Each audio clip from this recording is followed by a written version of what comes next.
đôi ca mình cứ thoát kề hú bát và rô thì quên bao giờ cao quan thứ là trong mình bên xin trong đó đã hoài là chính nhà rồi akan lúc nào vì lòng nam lên bên xin trong đó đã hoài là chính nhà rồi akan lúc nào vì lòng nam lên và xin một trái tim tình đã số ba tim nhà loài như surbagian Abang-abe Nakyan ilong pagkina Cipu bacing Ibig trong kabayan Dan sintong na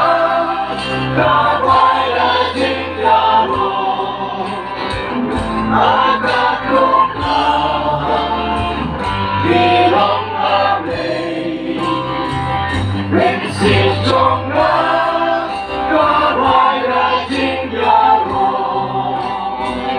Agad lukang Ilong amay Tulog ka habang ako sa Norway Ugay yung shen Bendot ang kalupo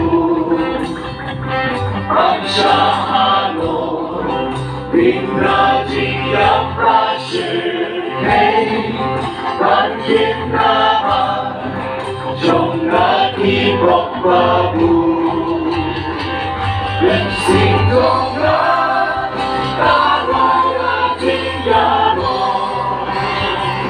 Agad lukang Ilang amay Bensing kong na Tawag na jingyano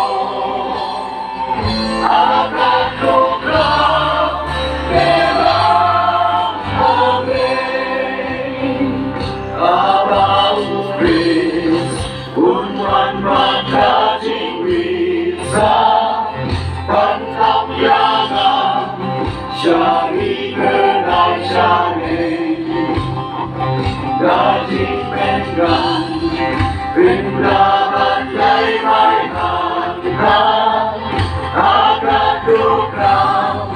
Mirong aming gabi Bensing kong na